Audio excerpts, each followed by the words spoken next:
Pinkie Pie was pretty sure her dream had consisted of an endless fountain of root beer, next to the one where she met the Muffin Pony and got free samples. That was her favorite dream, and it wasn't easy to come by. Understandably, she hadn't been too happy when she had been woken up by Fluttershy screaming and forced to play extreme dart tag or a griffin using a crossbow. Luckily, she had managed to forfeit by leaping out the window and landing in a conveniently placed hydrangea bush. There was no point in playing if the other player was going to cheat. She went down the block, shaking the leaves out of her poofy mane. "Don't play dart tag with pointing arrows," she said, pulling out a large stick and discarding it. "Boys get hurt that way." She stopped walking, a light switching on her head.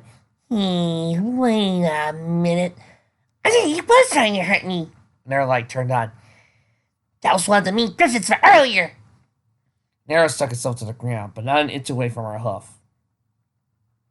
Pinkie looked up and saw the griffin flying over her, reloading his crossbow. "Well, that's right, Wolf. Now hold still and I'll make this almost painless." "Almost painless?" Pinkie questioned as she leaned forward with an eyebrow raised. "It's like going to the dentist now and saying, 'Don't worry, you almost won't feel a thing.' It's not exactly a good slogan." He rolled his eyes. "All right, then. Close your eyes and you won't feel a thing." He took aim at Pinkie's head. Pinkie, meanwhile, was rubbing her chin and thought, "I don't know. That sounds like you're just like to..." Pinkie ducked at the last moment as the arrow flew, becoming tangled on her mane instead. "You liar! I bet that was gonna hurt." "Why don't you hold still and fall out?" He brought another arrow, but by now Pinkie had no sense to run away. She scurried down the street, her Pinkie sense now actively telling her when to dodge an oncoming arrow with a slight pinch in her back calf. "Look it! Why are you all Griffins so mean?" Pinkie's first instinct was to throw him a party to cheer him up. When she remembered how well that turned out with Gilda, and quickly scratched that off her idea list. She folded the list up and hid in her mane as she swung around the corner, narrowly avoiding being impaled by an iron bolt. Up ahead, she spotted a manhole cover big enough for her to fit in, but small enough so the griffin would have trouble following her. Pinkie jumped and stopped down hard as she landed on top of it, the cover flipping over and depositing her down into the city sewers. Several stints attached Pinkie's nose, forcing her to gag and making her eyes wire. The floor beneath her was cold and slimy and splashed with wire that had lapped up from the main entryway. Pinkie looked directly into the sickly green wire, unable to even see her own reflection. She snatched her head up when she heard the manhole being pried off by a pursuer. "I'm really not going to sneeze, even if he is trying to hurt me. This is good manners." However, she decided to ask it another time, probably one when he wasn't pointing arrows at her. She looked back to the sewer wire and put her host together. "Annie, please forgive me." Easy back into her mane, Pinkie produced a large silly straw and placed one end in her mouth before diving into the hard murk, laying flat against the shallow bottom. She kept her eyes closed, taking tiny breaths of air through her straw as she let the waterway carry her down. Through the liquid curtain, Pinkie heard the griffin, she was going to call him Mr. Feathers from now on, break through the manhole and descend into the sewers. She could only hope that he wouldn't see the pink swizzle straw sticking out of the wire. A shadow flew overhead, briefly darkening the already murky channel.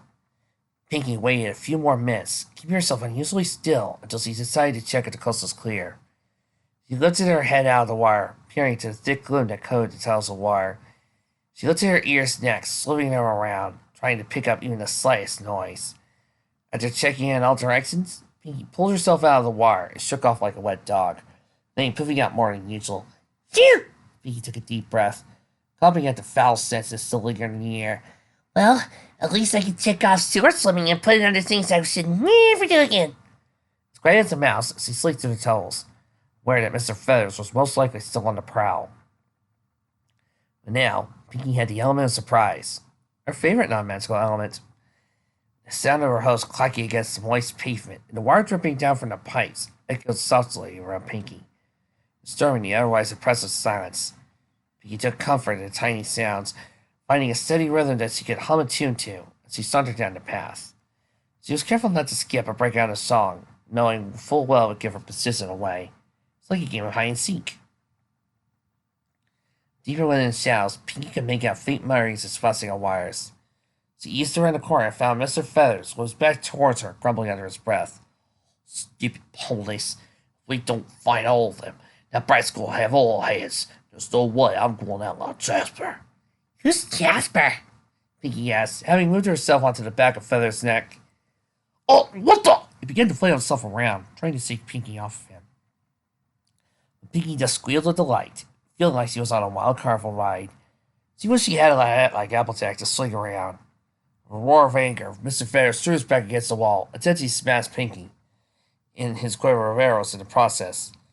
Pinky, however, somersaulted over his head as he impacted, snatching his crossbow as he went, landing her back close. She swung up around and pointed the loaded weapon out. Alright, no point move, see? This is a stick up, see? There was a flash of fear across Mr. Feather's face before he broke into a calm smile, chuckling lightly. Well, do you even know how to follow that thing, little lady? Pinky lowered the weapon and shot. Well, I guess you got me near. She then raised her crossbow over her head and brought it down against the pavement, smashing repeatedly at rapid speeds. A crossbow! Mr. Feather shouted, growled at Pinky and pouncing at her, just as he backflipped into the wire. Standing up, Pinky found that the wire went up to her chest, making it slightly difficult to maneuver when Mr. Feathers lunged at her. She scurried through the wire, narrowly avoiding the slashing claws. Come on, Mr. Feathers. Can we just talk this out like so I took Amy over to sweets?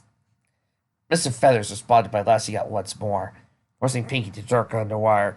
Using the murkiness as cover, Pinky tried to swim down the channel, only to be grabbed by her tail and flinched out of the wire. She hung upside down, facing Mr. Feathers, wringing his furious expression. Pinky let out a nervous hiccup. Looks like you got me, Mr. Feathers. What'd you call me? Oh, well, you know your name. I could just call you Mr. Griffith over and over in my head. That's so silly, so... Mr. Feathers wore a grin, sinking Pinky's mane building back and covering her face with spittle. In his fist, Pinky smiled sheepishly, wiping the spit from her face before jamming her hose out, poking Feathers with both eyes. Caw! He looked up at Pinky through his wet, grimy claws to his eyes. Slit a whole place of bones! He screamed. Pinky lifted her head out of the wire. Yeah, you might want to see an audiologist about that. He stepped backing away slowly. She quickly dove under the wire while he made a wild grab for her. When Pinky reached the surface, she turned and splashed loudly enough through the sewer wire, trying to get away from Mr. Feathers. Taking an aerial position was snatching at her like a bird trying to catch a fish. However, Pinky noticed they were blank strikes and saw his eyes were burning red. She splashed her hoof across the surface of the wire and dodged when Mr. Feathers threw at her. A devilish smile creeped across her face. She quickly cleared her throat and cut her hose over her mouth, careful not to get any liquid near her lips. Oh, Mr. Feathers, over here! Yet the words did not come from Mickey's mouth. Instead, they came from deeper within the pony-crafted tunnels. Mr. Feathers jerked his head back. His ears twitching madly, flew off after the noise. Pinky looked at a stray tin can that had been floating past her and flung it after him. Listening as it made a loud splash. No, no, no, no. This way! She watched Mr. Feathers break in midair and smash his claws down the wire, groping for a pony that wasn't there. Flying back into the walkway, she threw her voice down the corridor again. Sorry, over here! A blur of brown slid past her. Fancy the haze as she continued to call. Uh-oh, you almost had me. You're right about to catch me. Wow! He winced at the sound of impact, wondering how fast Mr. Feathers had been flying when he collided with the cement. She galloped after him, finding the Griffith lying on his back, his eyes half lit in a daze. Pinky squinted hard enough so she could see little birdie circling overhead.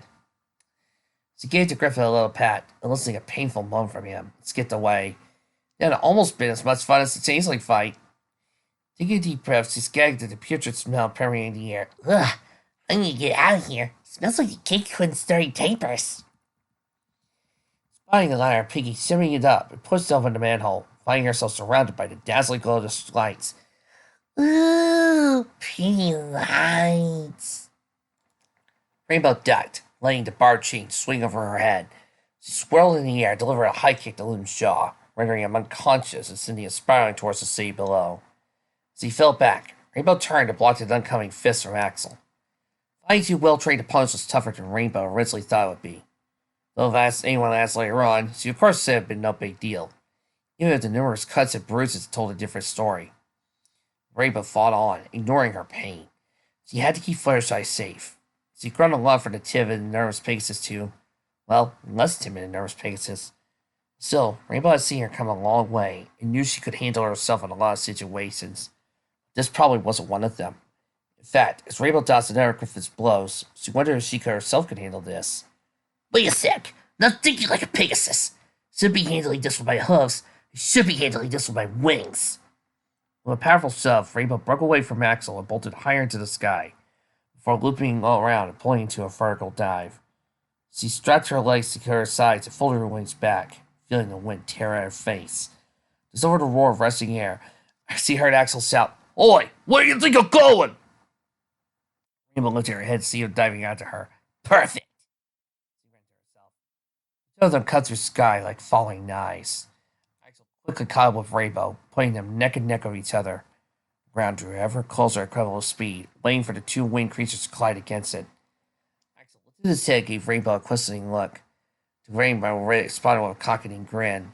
She increased her speed, certain she could have produced a sonic rainbow so she had more distance between herself and the ground. She narrowed her gaze, using her keen eyes to judge the distance remaining before impact. She measured it around 200 feet and closing quickly. With Axel right behind her, Rainbow knew it was going to be a close call. It only made her blood pump faster. 150 feet. None of them were slowing down. Rainbow ran the routine over and over in her head, wanting to tame it just right. She needed to hurt Axel enough to put him out of commission, not fly him like a pancake. But that would take some effort on his part. 100 feet. The late night ponies were starting to point and stare at the two angels falling from the sky. Rainbow stuck her hose out, preparing for her stunt. 60 feet. She bit her tongue, scratching her feet in concentration. 20 feet. Rainbow stuck her wings out, broke out of her dive in a perfect 90-degree turn, rocketing down the street and leaving her multicolored contrail in her wake. Axel had not been so lucky. He stuck his wings out, catching a slight draft, enough to pull him out of the dive, but not enough to mimic Rainbow's perfect execution. Still maintaining a downward velocity, he smacked against the pavement, bouncing and tumbling across the road before coming to a rest next to an abandoned carrot talk stand. By the slight twisting of his wing, Rainbow knew her plan had worked perfectly. She stopped to punch the air, letting out a whoop of delight. Victory was cut short, however, when something sharp wrapped around a bit deep into her hoof. She looked up, finding limbs staring at her with chipped beak. He tugged on the chain and stared at Rainbow, bringing her back into the sky. Rainbow fought back, tears drawing to the corners of her eyes as the bars dragged into her skin. Fighting against the chain whip, another idea came to her mind. I'm on a roll tonight. Giving her an active resistance, Rainbow instead flew right at Loam, her hoof still wrapped around the chain. Loam drew his claw back, ready to strike at Rainbow as she neared. Rainbow feared around him instead, catching him off guard. Around and around she circled him, taking the extension of the chain with her. She spiraled it up at him, adorning him like a ribbon around a heart-warming tree, binding his arms and wings. With a pained yell, she dug the barbs out of her hoof and watched Loam dart out of the sky again, bound by his own weapon. Luckily for him, he didn't have too far to fall. How much do you folks want to pay that if my riffers were reading this, they would see him fall, and they would see the other guy fall, and they would immediately go, he's dead! But the author just said he isn't dead. Well, he is still severely hurt himself, so he probably broke several bones, so he's still dead. You're dragging, aren't you? Yes. Oh, and I know some riffers would probably dig a point for this fic because Rainbow acted cool. Ha! I must be some sort of genius, Rainbow said. Smug grin plastered on her face. Sharp pain shot through her hoof, quickly dragging her out of personal victory circle. She grimaced at the four messy gases bleeding freely. She would need to get that bandaged first. But first, she muttered, I gotta fight Fluttershy. She hadn't looked too fondly on the idea of leaving Fluttershy behind. And Fluttershy probably wasn't too happy about it either. But it had been for the best. With two Griffins taken care of, they could search for the rest of her friends. With a few deep breaths, Rainbow wiped out the pain and took off in the direction of the cemetery, flying at a more relaxed pace. The blanket of trees below her was almost as dark as the sky above, seeming to repel all life from the city. Rainbow even felt more guilty about leaving Fluttershy behind. She knew the dead wouldn't walk, but this place was still unnerving, even from the air. Fluttershy! Rainbow called, hearing her own voice faintly echo across the horizon. A moment of silence passed. The moment of a slight breeze will only reply. Fluttershy, it's me! You can come out now! I sent those losers packing! Fluttershy didn't answer. Rainbow frowned, a small bubble of fear building in her gut. She descended through the trees, touching down a leaf-strewn path, making sure it landed on her good hoof. Near pitch black now, and Rainbow had to squint to make out outlines of tombstones in front of her. The air now carried the smell of earth and a faint odor of decay. Treading lightly, Rainbow ventured further into the cemetery, continuously calling for Fluttershy, but none of those calls went answered. Rainbow's sense of dread grew with each step, voice quivering more and more as he ventured into the relentless dark. Was it like Fluttershy to not come to her friend's call? Something would have had to tease her off, or Rainbow quickened her pace, scanning the black field surrounding her for any moment, friendly or otherwise. The longer she stared, the more features became prominent, revealing more of the scenery around her. Yet all she could find were decrepit statues and graves sanded away by a host of time. No other living things seemed to stir among the headstones. Crack! Rainbow's face paled as she slowly looked down what had been broken beneath her hoof. The smooth cold sticks were giving her a good hint. To her leg back, she observed a broken leg bone, one clearly belonged to a pony. Some pony must have replaced Rainbow's heart with a snare drum, because she was certain no way it could beat that fast. In front of her, she could see more bones littered out like discarded trash. With shaky hooves, she moved forward, approaching the skull and lay on its side. Rainbow fell to her knees and picked it up. No, this can't be Fluttershy. It's too clean, too old, unless it's magic. Rainbow shook her head, took a few gulps of air. It wasn't Fluttershy, it couldn't be. She had to believe that. Still, if it wasn't her, then where was Fluttershy? Rainbow dropped the skull once more. Come on, Fluttershy! Please answer me! Something tugged at her tail, and Rainbow whipped around, hopeful good to her eye. Only there was no one behind her. Feeling both disappointed and slightly paranoid, Rainbow was about to turn around back when something brushed against her leg, making her jump. She heard another crack and winced, noticed she had just crushed the skull. Looking down, she saw a small brown squirrel waving its arms in a desperate attempt to get her attention. Oh, hey little guy, need something? The squirrel began to cheer madly, hopping up and down for a second before walking around on all fours, twisting its tail back and forth. Rainbow blinked, thoroughly displayed by the display of this behavior. Is it trying to tell me something? It doesn't know.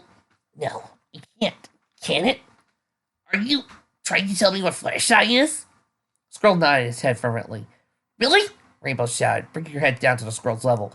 Where is she? What happened? The small rodent dramatically pointed for Rainbow to follow, leading her to a tall tree with its large hollow in its trunk. Guiding its side, it stuck its head out, covering its eyes and shivering. Rainbow tapped her hoof against her chin. Was the squirrel cold? No, it was trying to tell her something. She examined the hollow opening, though it was large enough for a pony to squeeze into. The squirrel cowering in terror. Fluttershy, hidden in this tree. Rainbow pieced together. Nodding, the squirrel jumped out of the tree and landed in the grass, picking up a fallen leaf. Holding the leaf over its head, wearing like a hood, making a sound that Rainbow thought close to cackling, as if animals could cackle. Fluttershy was laughing? No, that doesn't sound right.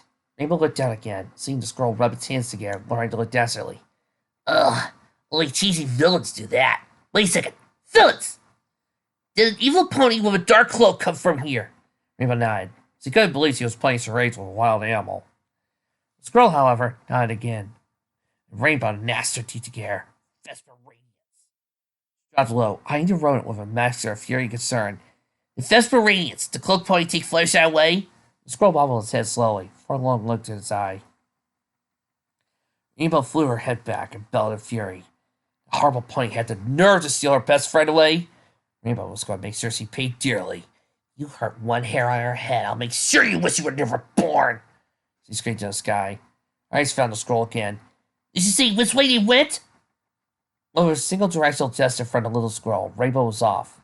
All her fatigue gone. Adrenaline and red-hot rage flowing through her. She broke through the tree line, sought back towards the city proper, heading west towards the piers. Fluttershy! Fluttershy, answer me! Vesper Radiance, you coward! Show yourself! Rainbow screamed over and over again. She stopped on every rooftop, taking a quick look around her surroundings before taking off again, praying that the only managed to get so far. Come on, Rainbow Dash. You're the fastest pony in Equestria. No way she can outrun you! Rainbow Dash! It was faint, but she heard it. Fluttershy's unmistakable cry. Rainbow closed in on it, flying as fast as her wings could carry her.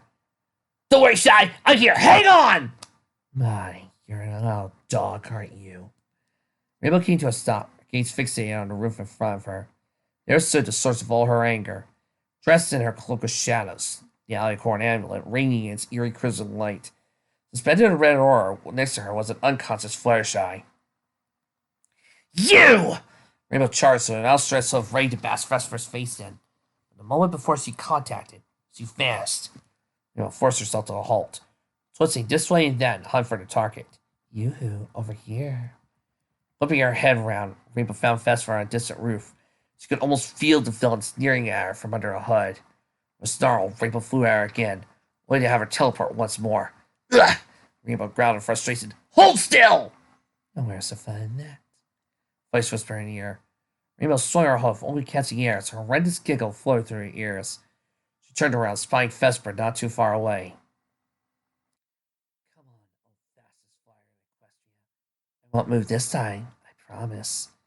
Well, bull-like snort, Rainbow charged once more, putting all her weight into her next attack. Gotta make sure this hurts! Wham! All Rainbow could see were stars, bright stars slipping around her head. She lay on her back, front half aching, like she had smashed into something. She groaned, lying on the ground for a minute while she got a hold of herself. Rising to her host, she immediately crouched down and flared her wings out. Professor Radiance stood not 2 feet in front of her, Fluttershy still hanging limp next to her. Well, Rainbow Dash, I'm waiting. Rainbow jumped forward, smacking her head once again, landing on her haunches. What the? She rubbed her head, staring into space between her and Vesper. She squinted her eyes and saw a faint ripple in the air.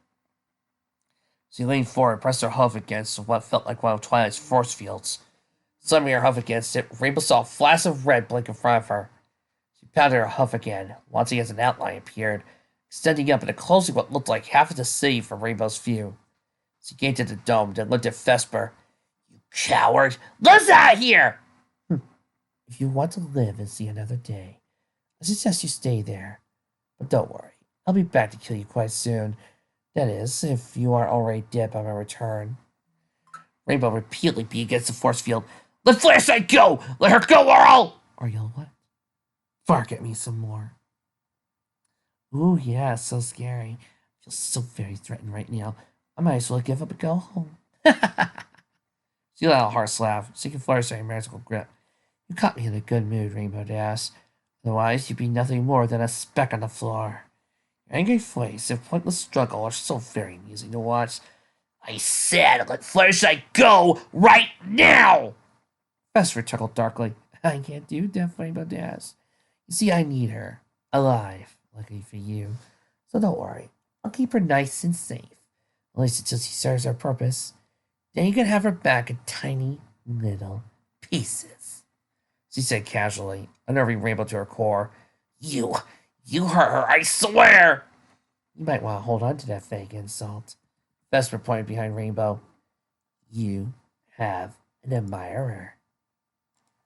Rainbow looked over his shoulder, finding a Pegasus safe flying something towards her at alarming speeds. She looked back at Vesper Radiance, but both she and Fluttershy were gone. Turning her attention to her new guest, she dived out of the legs and came in for a heavy landing. Back in the air, Rainbow sidestepped her opponent, sucking in a sharp breath as its features became recognizable in the dark night. She became paralyzed with fear, her mind repeating over and over she not be seeing what she thought was saying. You're supposed to be dead! Pegasus turned around, moving its compass key mark out of sight. His once blue fur had taken on a more grayish tint. The vast amount of his hair and feathers were beginning to fall out. His eyes were completely blank, just white marble sitting in his skull. Sky Shark opened his mouth and let out a bone-chilling screech, which could only belong to a pony no longer of the earth. Rest up his rainbow, snapping his newly sharpened teeth at her. She only just managed to avoid losing her hoof, surprised that a zombie could move that fast. Kicking her legs down, she bucked the Sky Shark in the chest before fleeing into the city. Rainbow couldn't help but wonder if the myth about zombie bites turning you into a zombie were true. But with Sky Shark right behind her, trying to nip at her tail, she knew she didn't want to find out. Twisting around, she swung her back leg, smashing against Sky Shark's face. He staggered and fell some distance, but quickly shook it off and resumed his chase. Wait, zombies don't feel pain. Oh, this is bad. This is really, really bad! Rainbow gripped the sides of her head, How do you stop something that didn't feel pain? Rainbow considered this puzzling over and over again. I was afraid of being bitten somewhere along the way. Leaving in and out through the tall buildings, Rainbow could only think of one pony who might be able to solve this problem. Twilight! She screamed. The griffin finally crumbled in front of her, unable to withstand the last concussion blast Twilight had dealt to him. She took a minute to gather herself. Sitting down at a table in a small plaza she'd said it to. The griffin man's latched onto her just as she passed. Somewhere during her journey, she had lost Spike and Rarity. Twilight bit her lip, hoping to regain her safe from harm, along with the rest of her friends. She massaged their foreheads, sighing in frustrations. The rest of the day, Griffin's attacking them in the middle of the night. They could throw fireballs? How was that even possible? Griffins only have wind attributes, like Pegasi. Nobody could produce fires through ancient runes, or dark magic. A chill ran down Twilight's spine. Vesper radiance was strong enough to give Griffiths fire abilities. What else could she do? Twilight stood up, having caught her breath. Her mane stuck out at odd ends as she snorted in frustration. Friends had been scattered all around the city. The most dangerous mayor in Equestria probably already had to tip his crown. He still didn't know where the last piece of the Dark Regalia was. First task as Princess of Equestria, Twilight felt like she was failing miserably. She could only imagine Celestia's look of disappointment and her scully tone of displeasure. She shook her head. No, she couldn't think like that. It was far from over.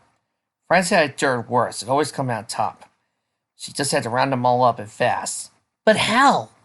Twilight asked, as she had lines across her face. Don't even know where to start looking. Twilight gasped as a bright beam of light shot into the sky, creating a soft blue glow that settled around the city. She smiled at the teal light and said, Thank you, sunset.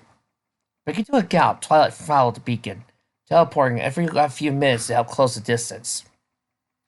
Her journey brought her to an avenue of casinos and hotels in the Las Pegasus Strip.